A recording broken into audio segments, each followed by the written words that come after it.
Gaya kepemimpinan dapat menentukan seberapa baik karyawan mencapai tujuan mereka dan menemukan kepuasan dalam karir mereka. Apalagi kalau seorang pemimpin pasti membutuhkan cara yang lebih baik untuk bisa memotivasi, menginspirasi, dan memimpin tim mereka. Disitulah gaya leadership coaching dapat memberikan kontribusi, smart listeners. Seperti apa leader coaching yang efektif? Mari kita simak dalam Smart Motivation malam hari ini di topik kita Leadership Coaching bersama dengan partner siaran saya, founder and master teacher of TML, Theocentric Motivation and Leadership, Rev Sales Trainer, NLP License Practitioner, Team Alignment Facilitator and Organizational Culture Consultant, Director of Capstone Asia Servitama, the only and one, Pak Eloy Zalugu. Selamat malam Pak Eloy. Semangat pagi Pak Eloy.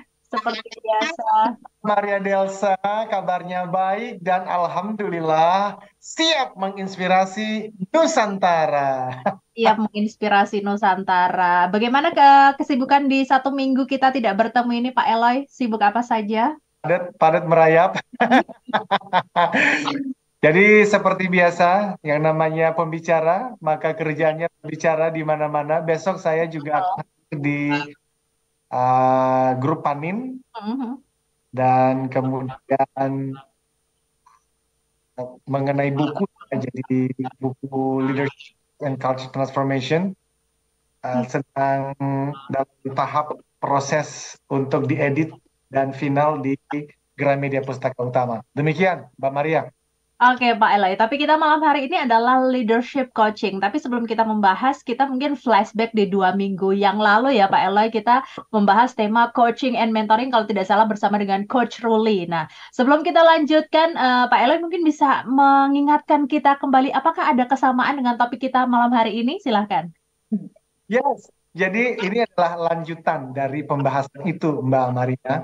Dan Oke. rekan kita, Coach Ruli, dimanapun berada, tentu juga sedang aktif membimbing, Hmm. mengcoach banyak anak muda ya dan pemimpin-pemimpin muda pun. So yes, di 2 minggu yang lalu kita sudah berbicara mengenai coaching and mentoring, Hmm. dan ini berhubungan dengan bagian yang ketiga dari buku LHCT, Leadership Habits and Culture Transformation.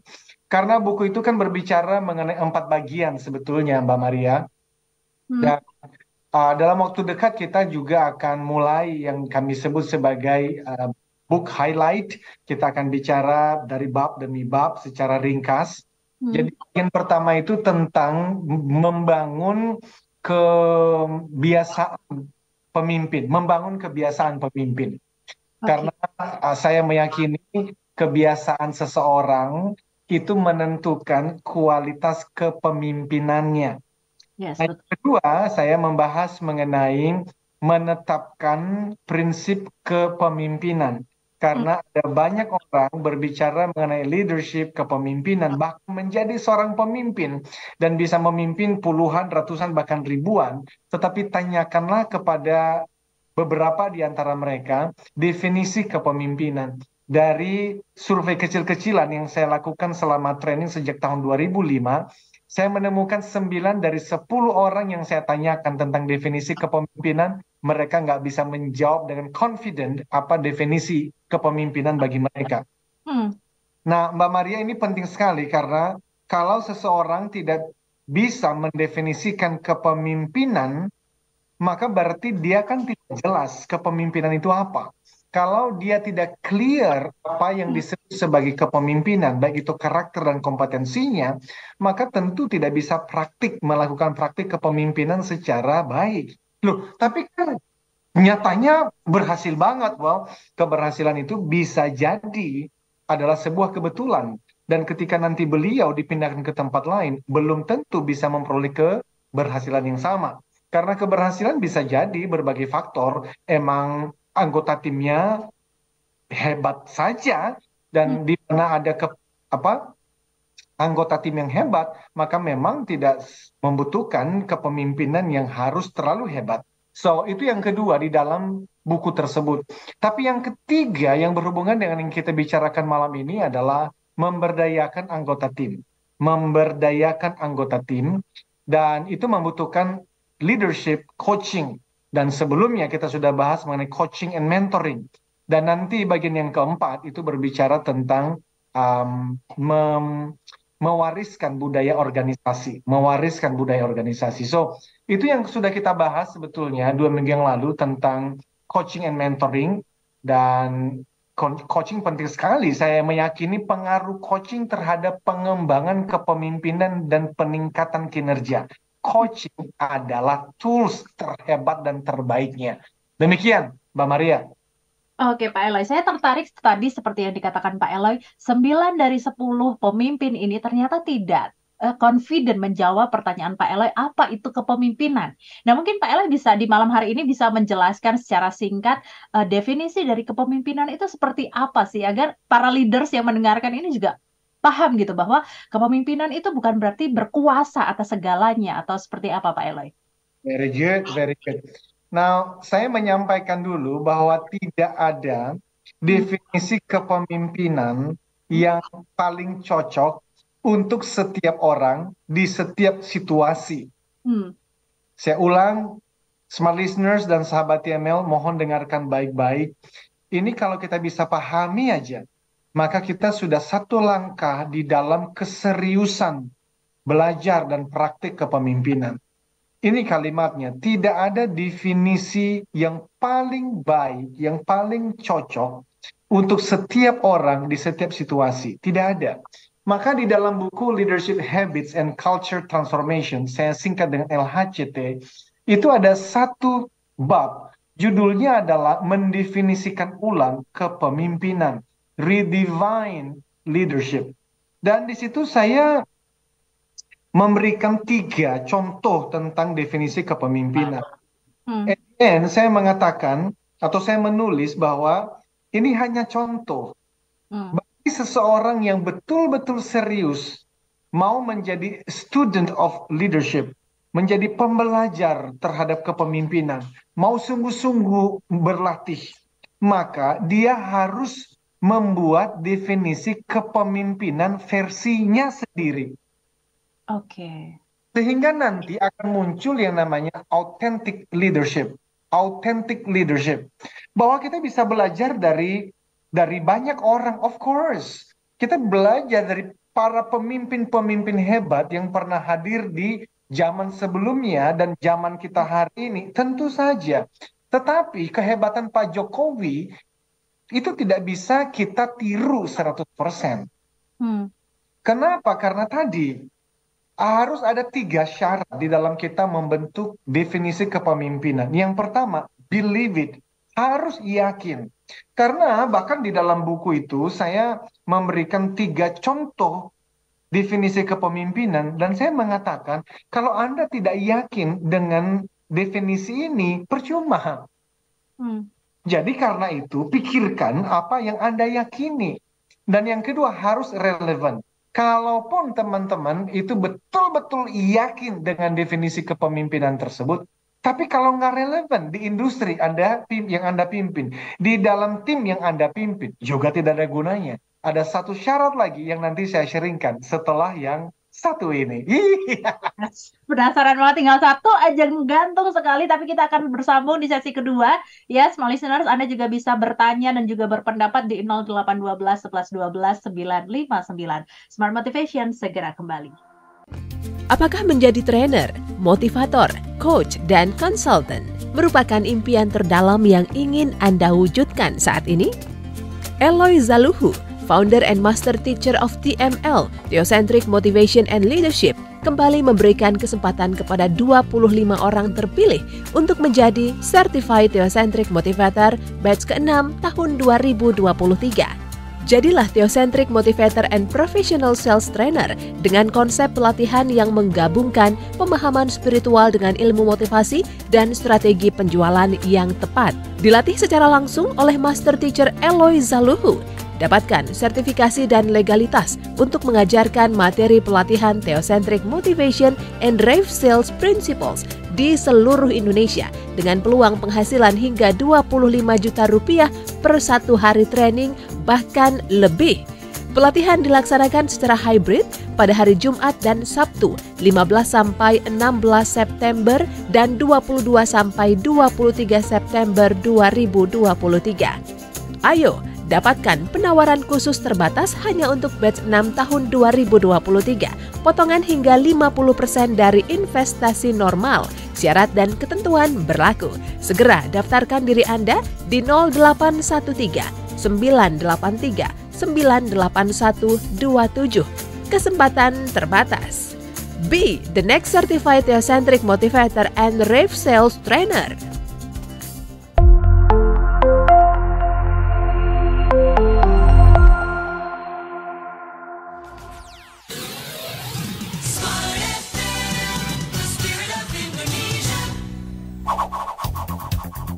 Kembali Anda simak dalam Smart Motivation bersama Eloy Zaluhu. Smart Motivation.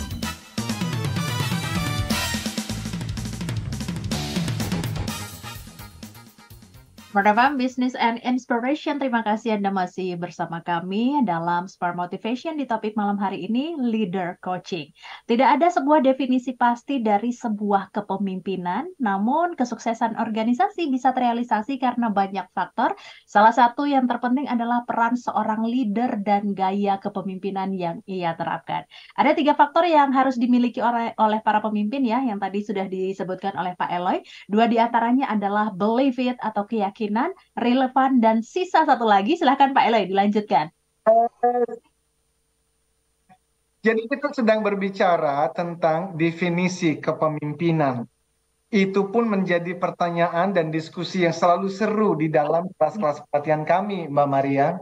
Yes. Dan saya ulang lagi bahwa tidak ada definisi tentang kepemimpinan yang paling cocok untuk setiap orang di setiap situasi. Tidak ada. Kalau begitu harus bagaimana? Maka justru bagi orang-orang yang sangat serius belajar tentang kepemimpinan, maka tahap pertamanya adalah create your own definition of leadership. Buat definisi kepemimpinan Anda sendiri. Loh, nanti kalau salah bagaimana? Well, sebetulnya ini bukan masalah right or wrong. Ini bukan tentang salah dan benar. Ini mengenai believe, yakin tidak. Yang namanya kepemimpinan itu harus ini dan harus itu. Nah, ini dan itu berbicara mengenai 2C. Karakter dan kompetens. Believe it, yakin. Yang kedua, harus relevan di mana kita memimpin. Dan yang terakhir adalah eksekusi, implementasi, hidupin. Itu jadi yakin, relevan, lakukan. Yakin, relevan, lakukan. Itulah misalnya kenapa orang-orang, kalau kita ingat, let's say Pak Nelson Mandela, atau let's say Bung Karno, Bung Hatta. Kita kalau berbicara misalnya Martin Luther King Jr., Mahatma Gandhi, dan pemimpin-pemimpin hebat. Ini adalah mereka-mereka punya satu keyakinan tentang kepemimpinan dan relevan di masanya. Dan yang paling penting adalah mereka melakukannya. Itu juga yang membuat kenapa misalnya Hitler, yang kita katakan dia membunuh 6 juta manusia loh. 6 juta orang Yahudi. Kok bisa ada orang mau diajak, diperintah untuk membunuh sesama manusia? 6 juta loh, itu bukan sedikit loh. Ini sebetulnya berbicara mengenai belief, dia yakin sekali. Bahkan ada seorang filsuf yang pernah mengatakan kalimat yang mengatakan begini. Satu kebohongan, jikalau dikatakan 100 kali bahwa kebohongan itu adalah sebuah kebenaran, tetapi yakin seyakin-yakinnya, di 101 kebohongan tadi betul menjadi kebenaran. Jadi para pemimpin mesti punya keyakinan tertentu, relevan di mana dia memimpin, dan yang paling penting, eksekusi sih, implementasi, duit. Demikian, Mbak Maria. 3 faktor ini kita kunci dulu Pak Eloy. Tadi kita sudah sedikit dicerahkan oleh Pak Eloy mengenai definisi kepemimpinan ini. Kita beralih ke coaching ini tadi Pak Eloy. Lalu keunikan dan kelebihannya apa sih coaching ini Pak Eloy? This is good. Ini penting banget ya. Hmm. Jadi dari pengalaman memberikan training ya, Hmm. development di berbagai perusahaan, saya memang menemukan bahwa coaching and mentoring Hmm. itu adalah uh, dua metode yang sangat powerful. Nah, keunikannya metode coaching itu yang paling saya sukain ya. Saya paham kalau Hmm. para coach lain di luar sana punya pendekatan yang berbeda. Tetapi dari pengalaman saya, yang paling saya sukain dari coaching itu karena coaching memungkinkan coachee, yaitu yang sedang kita bimbing, yang sedang kita coach, itu untuk menggali potensi dan memecahkan tantangan mereka sendiri. Kan Hmm. coaching itu kan kekuatannya di pertanyaan sebetulnya. Asking the right questions. Hmm. Dan kita pernah berbicara juga berulang kali bahwa tantangan setiap orang, khususnya pemimpin, adalah untuk selalu sadar. Anthony Di Mello mengatakan bahwa hidup itu tentang bangun. Dan saya mengatakan kepemimpinan itu adalah tentang bangun. Loh, maksudnya apa? Karena ada banyak orang yang sebenarnya sedang tertidur, tapi masih hidup. Loh, maksudnya tertidur itu apa? Kita ini digerakin, kita ini didorong oleh hal-hal yang tidak kita sadari. Namanya subconscious mind. Loh, maksudnya apa itu? Nah, ini justru yang saya bahas dalam buku itu mengenai kebiasaan-kebiasaan yang secara otomatis saya kasih contoh. Hmm. Saya ingin tentu saja menjadi suami yang betul-betul mencintai istriku. Saya ingin menjadi seorang ayah yang bisa menjadi teladan bagi anak-anak saya. Tetapi ketika saya nanti pulang nih dari kantor, dan kalau saya menemukan kemacetan di jalan, atau saya menemukan sesuatu yang memicu amarah, kekesalan, saya sampai di rumah, itu tanpa sadar itu, saya bisa bawaannya kesal-kesalan juga tuh sama istri dan anak-anak saya tanpa sadar. Loh, kenapa? Karena memang surveinya membutuhkan begitu. Um, Wendy Wood misalnya menuliskan buku Good Habits, Bad Habits, mengatakan bahwa 43-88% kehidupan kita sehari-hari itu didorong oleh kebiasaan yang tidak kita sadarin. Hmm. Nah, di dalam ketidaksadaran itulah coaching itu sangat, sangat, sangat penting. Karena coaching itu membantu coachee, yaitu anggota tim atau siapapun yang sedang kita coach. Itu kemudian membangunkan kesadarannya. Dengan cara apa? Metodenya adalah bertanya. Nah, jadi melalui pendekatan yang terstruktur, seorang coach bekerja sama dengan kliennya atau coachee untuk kemudian merumuskan, ya, sebenarnya apa sih yang salah, ya toh? Sebetulnya apa sih yang harus dilakukan? Dan yang paling penting dari Hmm. coach yang menemukan masalah dan menemukan solusinya dan bahkan kemudian komitmen untuk melakukan solusi tersebut adalah si coachee, anggota tim kita. Nah, Hmm. karena itu menjadi unik sekali. Kekuatan coaching adalah membangun kesadaran coachee dengan metode bertanya. Jadi bertanya, bertanya, bertanya. Hmm. Itu justru yang membedakannya dengan mentoring. Karena mentoring lebih banyak direction. Mentoring lebih banyak memberikan nasihat. Itu juga sebab perbedaannya adalah coaching atau seorang coach itu dia tidak harus lebih senior daripada orang yang dia coach. Tidak harus. Tidak harus lebih berpengalaman. Tidak harus. Kenapa? Karena dia hanya perlu menguasai metode coaching. Dia harus tahu teknik coaching. Dan itu bisa dipelajarin. Hmm. Makanya semua orang bisa mengatakan dirinya seorang coach. Tapi mentor, tidak semua orang bisa menyatakan dirinya sebagai mentor. Why? Oke. Karena mentor harus lebih senior daripada mentee. Harus lebih berpengalaman daripada mentee. Itulah sebab kalau coaching lebih banyak bertanya, mentoring lebih banyak menasehati, memberikan direction. Demikian, Mbak Maria. Oke, dan Pak Eloy ini adalah salah satu leadership coach yang saya kenal ya. Bertahun-tahun Pak Eloy juga membangun personal brandingnya sebagai seorang coach. Kenapa sih Pak Eloy ini jatuh cinta sekali dengan dunia coaching ini ya? Apakah Pak Eloy ada sebuah pride sendiri, kebanggaan sendiri ketika memilih jalan ini, Pak Eloy? Ini adalah produk dari coaching and mentoring. Oke. saya mengalami apa yang namanya artinya di coach, artinya di mentor, bahkan ada satu lagi namanya counseling. Dan kalau training, ya itu kan hal-hal yang ada di dalam dunia pelatihan, pengembangan. Ada training, ada teaching, ada coaching, ada mentoring, dan di tengah ada satu lagi namanya counseling dan seterusnya. So, of course, karena saya mengalami dampak daripada coaching and mentoring, maka saya jatuh cinta. Dan saya memang merasa ini adalah salah satu metode yang sangat baik. So, kembali tapi kepada tagline di Capstone Asia Servitama. Di Capstone itu kami menyatakan diri, we inspire people, we develop leaders, we transform organizational culture. Kalau semua yang kami lakukan itu dirangkum, maka itulah yang kami lakukan. We inspire people. Kami menginspirasi manusia, bukan hanya memotivasi. Kami menginspirasi, dan itulah yang ada di dalam buku TML, Theocentric Motivation and Leadership. Menolong individu menemukan tujuan hidup dan potensi terbaiknya, sehingga bangun pagi dan berkarya dengan penuh gairah, 3P. Nah, tapi kemudian dari 3P itu naik tingkat.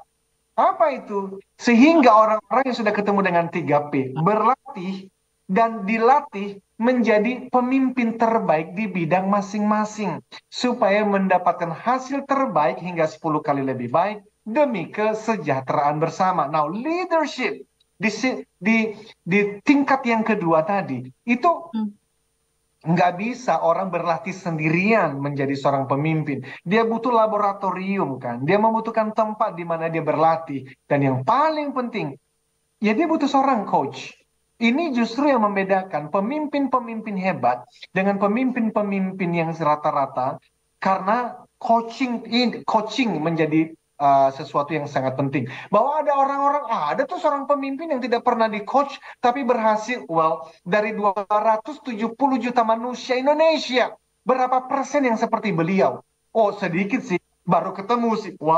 Maka jangan jadikan itu sebagai benchmark. Kenapa? Karena itu anomali, itu sesuatu yang sebetulnya keluar dari dari kenormalan, itu abnormal. Kejadian itu, dan tidak bisa berarti kita berharap bahwa akan banyak orang yang bisa menjadi seperti beliau, kecuali apa? Intentionally, harus dengan sengaja kita melatih diri dan berlatih. Kalau tidak, maka kita hanya berharap dari luck, keberuntungan, anugerah Tuhan untuk Indonesia. Demikian, Mbak Maria. Lalu apa dampak buruknya jika sebuah perusahaan atau organisasi tidak ada leadership coaching, Pak Eloy? Nanti kita akan jawab di sesi ketiga ya, smart listeners. Tetaplah bersama kami dalam Smart Motivation. Apakah menjadi trainer, motivator, coach, dan konsultan merupakan impian terdalam yang ingin Anda wujudkan saat ini? Eloy Zaluhu, founder and master teacher of TML, Theocentric Motivation and Leadership, kembali memberikan kesempatan kepada 25 orang terpilih untuk menjadi Certified Theocentric Motivator batch ke-6 tahun 2023. Jadilah Theocentric Motivator and Professional Sales Trainer dengan konsep pelatihan yang menggabungkan pemahaman spiritual dengan ilmu motivasi dan strategi penjualan yang tepat. Dilatih secara langsung oleh Master Teacher Eloy Zaluhu. Dapatkan sertifikasi dan legalitas untuk mengajarkan materi pelatihan Theocentric Motivation and Drive Sales Principles di seluruh Indonesia dengan peluang penghasilan hingga 25 juta rupiah per satu hari training, bahkan lebih. Pelatihan dilaksanakan secara hybrid pada hari Jumat dan Sabtu 15 sampai 16 September dan 22 sampai 23 September 2023. Ayo, dapatkan penawaran khusus terbatas hanya untuk batch 6 tahun 2023. Potongan hingga 50% dari investasi normal. Syarat dan ketentuan berlaku. Segera daftarkan diri Anda di 0813 983 98127. Kesempatan terbatas. Be the next certified Theocentric Motivator and Drive Sales Trainer.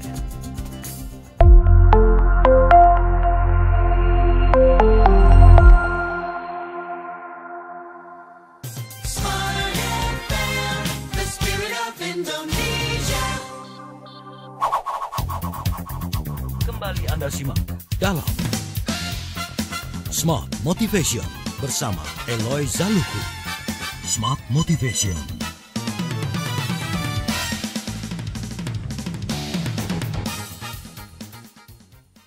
Smart FM Business and Inspiration. Terima kasih Anda masih bersama kami dalam Smart Motivation di topik kita malam hari ini, Leadership Coaching. Bagi Anda yang ingin bertanya, berpendapat, silahkan langsung di 0812 11 12 959. Atau Anda juga bisa langsung berkomentar di live YouTube kami, karena saat ini kami sedang melakukan live streaming. Kita lanjutkan kembali topik kita di sesi ketiga ini bersama dengan Pak Eloy ya. Tadi di sesi sebelumnya saya sempat bertanya kepada Pak Eloy, bagaimana Pak Eloy kalau dalam sebuah organisasi atau kepemimpinan ini tidak punya leadership coaching yang baik? Apakah kerugian dan apakah dampak buruknya bagi sebuah organisasi atau perusahaan itu, Pak Eloy? Yes. Jadi salah satu alasan kenapa saya menulis buku ini. Ada 3 alasan, Mbak, kenapa saya menulis buku LHCT, Leadership Habits and Culture Transformation. Yang pertama adalah engagement.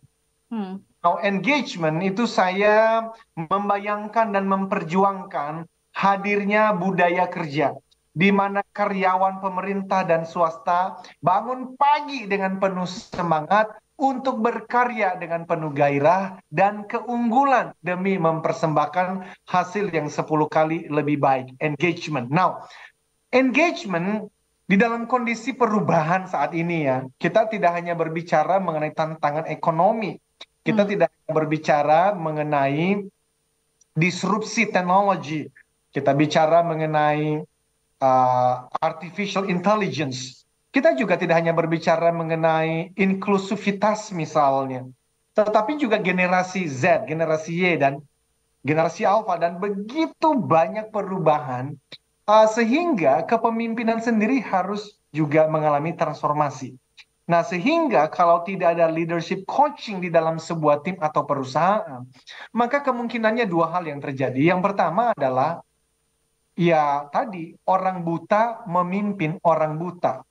Tidak ada awareness di sana. Iya toh. Dan yang kedua,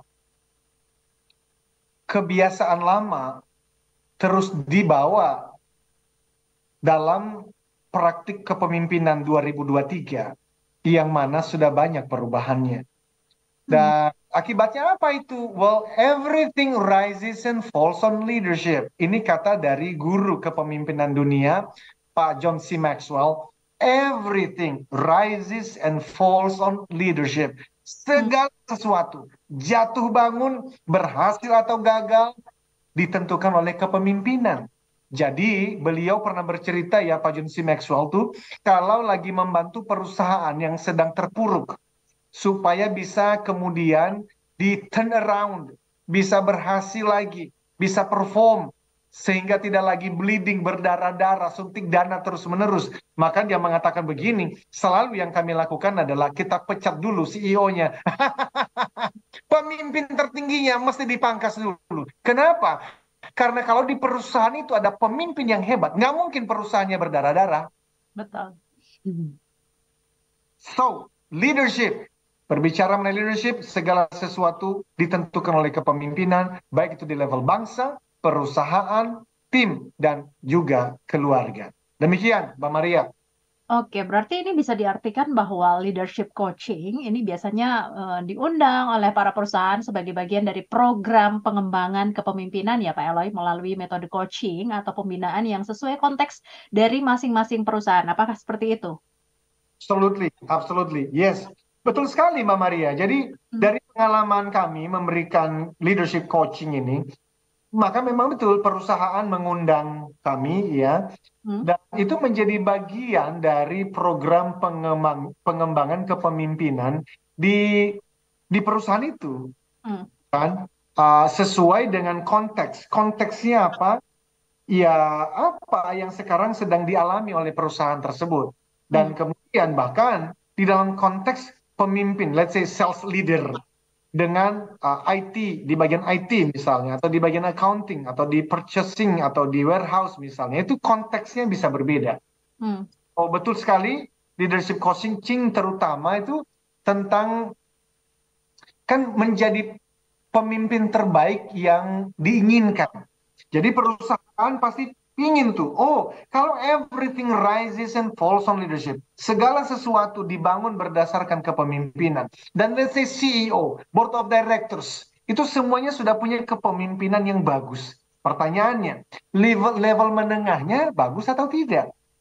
Jikalau tidak, maka di situ juga bisa menggunakan yang disebut sebagai leadership coaching. Dan leadership coaching yang paling efektif adalah one-on-one. Hmm. Program coaching dirancang untuk memenuhi ya kebutuhan pribadi seseorang kan, makanya one-on-one. Dalam pembinaan kita biasanya ya fokus pada kekuatan coachingnya dan mengeksplorasi setiap perubahan yang mungkin perlu dia lakukan untuk meningkatkan kinerja atau meningkatkan kesejahteraan dirinya, timnya, keluarganya, perusahaannya. Begitu Mbak Maria, karena kesejahteraan merupakan prasyarat kinerja. Jadi kesejahteraannya itu menjadi pemicu untuk kinerja yang lebih baik dan mengeksplorasi strategi positif untuk mengelola tantangan yang dihadapi di tempat kerja. Itulah sebab saya perankan leadership coach dalam artian menolong klien untuk bertumbuh menjadi pemimpin yang efektif sehingga berhasil membawa timnya, perusahaannya, keluarganya meraih hasil terbaik dan demi kesejahteraan bersama, better life for all. So, leadership coaching penting sekali Mbak Maria di dalam mencapai, mewujudkan keinginan tadi, better life for all, kinerjanya lebih baik, kesejahteraan bersama, dan seterusnya. Demikian, Mbak Maria. Kalau boleh diceritakan dari pengalaman Pak Eloy dalam mengcoaching para pemimpin perusahaan ini, Pak Eloy. Hal terberat apa yang mungkin pernah Pak Eloy temukan dalam sebuah case perusahaan ini sampai Pak Eloy rasanya harus benar-benar ini leaders harus di-coaching dengan benar agar budaya kerja dalam sebuah perusahaan ini menjadi benar lagi seperti itu Pak Eloy. Very good. Sebetulnya challenge ya atau tantangan terberat itu ketika decision maker, pimpinan tertinggi itu tidak sabar gitu ya dalam menjalani proses leadership coaching ini. Karena kita tuh dealing dengan manusia ya Mbak Maria. Dan masing-masing orang itu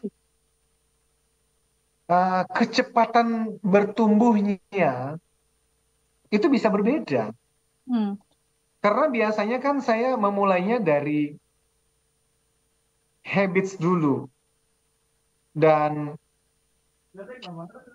habits bicara mengenai dua hal. Bagaimana kita membantu coaching itu mengganti kebiasaan-kebiasaan buruk menjadi kebiasaan baik. Dan kemudian yang kedua, bagaimana kebiasaan baik yang dia belum punya, tetapi kemudian minimal sekarang dia ingin supaya memiliki kebiasaan baik itu takes time. Itu butuh waktu. Nah, seringkali justru yang saya dapatkan adalah, jadi gini loh, kepemimpinan itu punya dua sisi Mbak Maria. Sisi yang pertama saya sebut sebagai values driven leadership. Kapan-kapan kita akan bahas dengan mendalam. Lalu sisi yang berikutnya adalah results driven leadership. Jadi values driven itu berbicara mengenai nilai-nilai, bicara mengenai karakter, bicara mengenai integritas. Ini yang takes time, membutuhkan waktu dan banyak orang tidak sabar. Karena yang namanya karakter itu bisa dibangun selama seminggu, 2 minggu, 1 bulan, 2 bulan. Ya kelihatannya tidak terlalu berdampak, tidak terlalu terlihat. Nah, yang berikutnya adalah results driven leadership. Ini yang sering kali dikejar oleh perusahaan. Yang penting ini orang-orang saya langsung perform, bisa langsung capai target, bisa langsung dapat uang. Saya mengerti karena yang memberikan kita pekerjaan pun, yang mengundang kita, decision maker, board of directors juga dikejar oleh shareholder, dikejar oleh sang pemilik modal, sang pemilik usaha. So, itu sebetulnya tantangannya, bagaimana mulai dari pemilik modal, mulai dari shareholder, para BOD, dan semua orang yang sedang menjalani kepemimpinan dan development ini, itu tuh sabar bahwa kalau kita menjalankan prosesnya dengan baik, Hmm. hasilnya pasti baik. Hmm. Khususnya kalau kita betul mau berlatih bukan hanya results driven leadership, kepemimpinan yang basisnya adalah performance, kinerja dan hasil, tetapi juga justru yang paling penting adalah sisi yang pertama, values driven leadership, yaitu kepemimpinan yang didasarkan pada karakter dan prinsip nilai. Itu nanti justru yang menjadi modal, landasan fondasi untuk membangun budaya organisasi yang berkinerja tinggi. Seperti itu, Mbak Nah, Maria. ini sama halnya yang sudah ditanyakan oleh Bapak Dery di Jakarta melalui WhatsApp Pak Eloy. Malam Pak Eloy, kalau boleh bertanya, apa kunci sebuah tim dikatakan berhasil? Apakah terlihat dari proses saja karena coaching yang baik dari leader atau keberhasilan dalam mengerjakan target? Wah, bagus banget.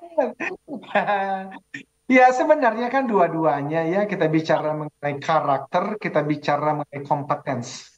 Kalau karakter itu berbicara ke komitmen di dalam menjalani proses. Tetapi bicara mengenai kompetensi itu berbicara mengenai kinerja dan performance. Tapi yang saya mau sampaikan begini, Mbak Maria.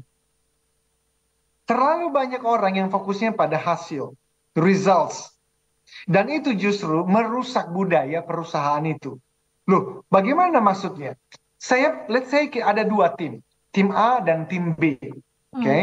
Nah, tim A dan tim B ini punya target yang sama. Let's say bulan Juni ini masing-masing harus mencapai target 5 miliar. Let's say, contoh saja. Oke. Okay? Now, apa yang terjadi kemudian? Saya akan bahas setelah yang satu ini. Ya, Yes, kita jeda dulu smart listeners. Di sesi berikutnya Anda masih punya kesempatan untuk bertanya dan juga mengirimkan pendapat Anda. Di YouTube juga sudah ada yang bergabung. Nanti kita akan baca di sesi berikutnya dalam Smart Motivation. Apakah menjadi trainer, motivator, coach, dan konsultan merupakan impian terdalam yang ingin Anda wujudkan saat ini? Eloy Zaluhu, founder and master teacher of TML, Theocentric Motivation and Leadership, kembali memberikan kesempatan kepada 25 orang terpilih untuk menjadi Certified Theocentric Motivator batch ke-6 tahun 2023. Jadilah Theocentric Motivator and Professional Sales Trainer dengan konsep pelatihan yang menggabungkan pemahaman spiritual dengan ilmu motivasi dan strategi penjualan yang tepat. Dilatih secara langsung oleh Master Teacher Eloy Zaluhu. Dapatkan sertifikasi dan legalitas untuk mengajarkan materi pelatihan Theocentric Motivation and Drive Sales Principles di seluruh Indonesia dengan peluang penghasilan hingga 25 juta rupiah per satu hari training bahkan lebih. Pelatihan dilaksanakan secara hybrid pada hari Jumat dan Sabtu 15 sampai 16 September dan 22 sampai 23 September 2023. Ayo dapatkan penawaran khusus terbatas hanya untuk batch 6 tahun 2023. Potongan hingga 50% dari investasi normal. Syarat dan ketentuan berlaku. Segera daftarkan diri Anda di 0813 983 98127. Kesempatan terbatas. Be the next certified Theocentric Motivator and Rave Sales Trainer.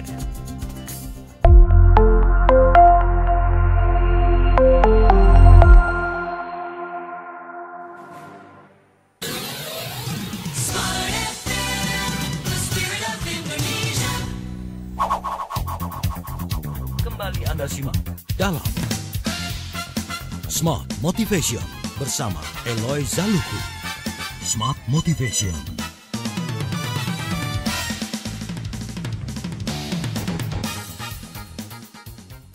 Pam Business and Inspiration, terima kasih Anda masih bersama kami dalam Smart Motivation di topik malam hari ini Leadership Coaching, dan di sesi sebelumnya tadi masih menggantung jawaban dari Bapak Dery ya di Jakarta. Kita akan mencoba menjawab di sesi ini dan juga beberapa pertanyaan yang sudah masuk di WhatsApp dan juga komen di live YouTube Smart FM.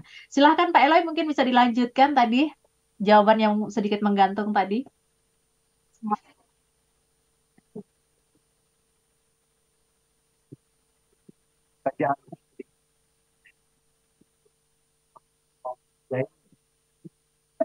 Jadi,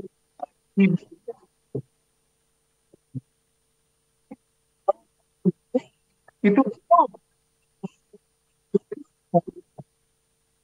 tapi kalau dilihat cara mereka mendapatkan 5M itu, mereka tidak menjalani proses seberat, seserius, dan sebaik tim B. Loh, kalau begitu kok mereka bisa mendapatkan 5 miliar? Oh, kan bisa ada faktor-faktor lain di dalam bisnis kan. Yang dalam tanda kutip, mereka mendapatkan satu proyek yang sangat membantu mereka untuk mendapatkan target 5 miliar tadi. Tanpa harus bekerja sekeras tim B. Sekarang, tim B itu sudah mengeluarkan seluruh potensinya. Seluruh proses mereka berikan. Tetapi memasuki akhir tahun, akhir bulan Juni, mereka tidak mencapai target. Nah, seringkali perusahaan itu memberikan reward kepada tim A. Kenapa? Karena mendapatkan hasil. Walaupun proses yang dijalankan tidak sebaik, tidak bekerja sebaik tim B. Antara tim B itu bisa dihukum loh. Diberikan SP1, SP2 loh. Dan ini seringkali itu menjadi perusak di dalam budaya. Maka di dalam buku LHCT, Leadership Habits and Culture Transformation, saya ada membahas satu bab khusus mengenai hal ini. Ini judul babnya. Bagaimana performance evaluations, evaluasi kinerja, itu bisa merusak budaya sebuah tim atau sebuah perusahaan. Jadi harus hati-hati sekali Pak, di dalam kita mengukur keberhasilan sebuah tim, apakah dari hasil atau dari proses. Sebaiknya memang dua-duanya, tetapi persisnya bagaimana, ya tentu itu harus di-treat ya, sesuai dengan kondisi masing-masing tim dan perusahaan. Demikian, Mbak Maria. Oke, semoga menjawab ya Bapak Dery. Kita beralih ke Bapak Saiful yang bertanya, ketika ada manajer yang performnya kurang bagus atau banyak karyawan yang bermasalah, apakah tindakan terbaik dari leader atau CEO pada masalah itu? Kita harus kembali kepada root cause-nya apa, akar masalahnya sebenarnya apa. Dan saya meyakini akar masalahnya adalah budaya. Dan budaya, kalau sampai budayanya tidak bagus, pasti masalahnya adalah leadership. Karena yang namanya budaya baik atau tidak baik ditentukan oleh kepemimpinan. Ya, nah pertanyaannya budaya itu apa sih? Budaya itu kan the way we do things around. Cara kita mengerjakan sesuatu. So perusahaan punya misi, punya visi, punya strategi. Oke? Nah, pertanyaannya strategi ini kan harus dieksekusi. Betul. Nah, ketika eksekusi di dalam operational day by day setiap hari, operation pekerjaan setiap hari, yang namanya office boy kerjanya bagaimana? Yang namanya sales eksekutif bekerjanya bagaimana? Yang namanya orang gudang bekerjanya bagaimana? Yang namanya orang IT bekerjanya bagaimana? Mulai dari level staff, ke superintendents, sampai kepada manager, kerjanya bagaimana? Nah, semua pertanyaan kerjanya bagaimana? Itu culture. Sampai nanti akhirnya culture itu, budaya perusahaan itu bisa kita berikan definisi begini. What you do when no one see. Apa yang dilakukan oleh karyawan di sebuah perusahaan pada saat tidak ada seorang pun yang melihat. Itu culture, itu budaya. Nah, siapa yang membangun dan meruntuhkan budaya ini? Ya pemimpin. Maka mbahnya kepemimpinan dan budaya organisasi, Profesor Edgar Schein, itu sampai mengeluarkan kalimat begini. Peran dan tugas utama dari seorang pemimpin, termasuk CEO tentu saja, itu apa? Membangun dan mengadaptasikan budaya perusahaannya. Membangun dan mengadaptasikan budaya perusahaannya. Pertanyaannya, Mbak Maria, berapa persen dari para pemimpin yang memikirkan dan secara serius, secara sengaja memikirkan mengenai dua hal ini? Apa itu? Mendevelop kepemimpinan, dan yang kedua, mendevelop budaya perusahaan. Jarang sekali. Kenapa? Karena yang dikejarnya adalah bottom line. Bottom line itu apa? Mesti dapat target, di akhir bulan ini? Kalau enggak, gimana bayar karyawan? Gimana kita bisa membayar pabrik? Gimana kita bisa bayar hutang? Dan selalu ini menjadi pergulatan yang akhirnya membuat ya memang perusahaan itu bergulat di dalam khususnya ya di tengah-tengah krisis. Dan memang saya sampaikan satu lagi sebelum kita bahas yang lainnya. Budaya perusahaan itu sebetulnya tidak terlalu dirasa dibutuhkan ketika perusahaan berjalan baik-baik saja.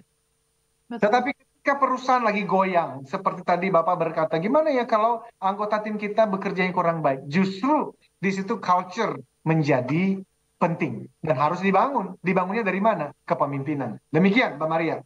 Ya, semoga menjawab ya Bapak Saiful. Dan ini juga sudah ada yang berkomentar di YouTube Smart FM, Bapak Rudi Irwansyah yang selalu bergabung. Selamat malam Bapak Rudi. Coaching leadership pendekatan yang menciptakan budaya kinerja tinggi. Leader must to be inspired of the people and able to develop new leader with good character and values in good culture. Yes, terima kasih Bapak Rudi atas komentarnya ya. Dan Pak Eloy, mungkin di menit-menit terakhir kita ini Pak Eloy bisa memberikan apa sih sebenarnya yang harus disiapkan oleh para coach ini supaya bisa memberdayakan tim yang berdampak positif bagi kemajuan perusahaan ini. Silakan Pak Eloy.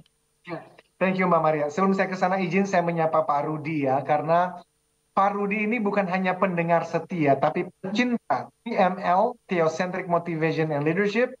Beliau adalah salah satu leader ya yang dimiliki oleh bangsa ini. Perusahaan ternama, tentu saya tidak menyebut nama perusahaannya dulu Pak Rudi karena belum mensponsorin program kita. Yes. Tapi kemudian Pak Rudi akan bergabung menjadi Certified Theocentric Motivator di bulan September nanti. So looking Rudi ya. Nah, kembali ke pertanyaan Mbak Mariel tadi, apa sih yang harus disiapkan? Ada 3 hal yang harus disiapkan secara cepat ini. Yang pertama adalah rasa peduli, care. Jadi care, time, plan. Bagi teman-teman di luar sana yang terpikir untuk menjadi seorang leadership coach, okay? Menjadi leadership coach, maka sebelum buru-buru, pikirkan dulu mana 3 hal. Yang pertama care, yang kedua time, yang ketiga adalah plan. Maksudnya apa? Pertama, rasa peduli. Kepemimpinan yang efektif dimulai dari kepedulian terhadap kemajuan anggota tim. Dan sebagai seorang coach, dia hanya bisa menjalankan peranan tugasnya dengan baik sebagai seorang leadership coach kalau dia peduli kepada orang-orang, khususnya orang-orang yang sedang di-coach. Bila belum memiliki rasa peduli yang cukup, mintalah dari Tuhan yang Maha Kuasa, karena kebaikan hati dan kepedulian murni hanya bisa diterima darinya, karena Tuhan adalah sumber semua kasih yang tak bersyarat. Itu theocentric. Nah, yang kedua, itu berbicara mengenai waktu atau time. Nah, sebenarnya listeners dan sahabat TML, jika Anda ingin membantu orang lain berdiri di atas bahu Anda, itu coaching itu, leadership itu, kita membantu orang-orang berdiri supaya dia bisa melihat lebih jauh. Sehingga mereka dapat melihat lebih jauh. Anda harus bersedia mengorbankan banyak waktu.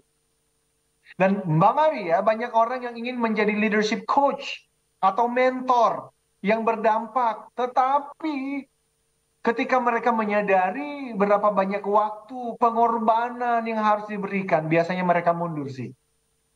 Dan bagi teman-teman yang sudah punya anak, tahu banget itu. Bagaimana kita harus memberikan waktu yang cukup untuk anak-anak kita. Kenapa? Karena kalimatnya begini. Dengan siapa anak-anak kita menghabiskan paling banyak waktu, itu jadi coach dan mentor mereka. Itu yang mempengaruhi seluruh hidup mereka. Jadi bagi seorang ayah menjadi seorang ibu, spend your time dengan anak-anak. Dan yang terakhir, plan. Tidak ada orang yang merencanakan untuk gagal. Tetapi banyak orang yang gagal membuat rencana. Demikian juga dalam hal coaching dan mentoring. Sebagai contoh, saya mempersiapkan tahapan materi termasuk video untuk ditonton, atau bagian buku, artikel untuk dibaca oleh coach yang sedang saya bantu. Kemudian mereka rangkum sebagai materi percakapan berikutnya. Namun saat Anda membuat rencana, ini penting, ingat. Saat Anda dan saya membuat rencana coaching, itu tidak boleh didasarkan pada apa yang ingin diajarkan oleh coach atau mentor kepada coachee dan mentee. Tidak boleh. Justru selalu didasarkan pada apa yang ingin dikembangkan oleh klien kita. Siapa itu? Oleh coachee dan mentee. Nah, itulah sebab kenapa harus ada trust di antara coach dan coachee, mentor dan mentee, karena tanpa trust tidak mungkin ada keterbukaan. Dan kalau tidak ada keterbukaan, kita nanti tidak bisa memahami apa sebetulnya yang diinginkan oleh coachee, dan berdasarkan keinginan itulah kita akan bikin plan, kita akan berikan waktu, dan dasar yang sesungguh-sungguhnya adalah rasa peduli. Karena kita ingin manusia-manusia ini menjadi 10 kali lebih baik demi kesejahteraan bersama. Itulah leadership coaching. Ya. Telah Anda ikuti Smart Motivation bersama Eloy Zaluhu, the one and only theocentric motivator, sales training, expert, and performance consultant. Terima kasih dan sampai jumpa.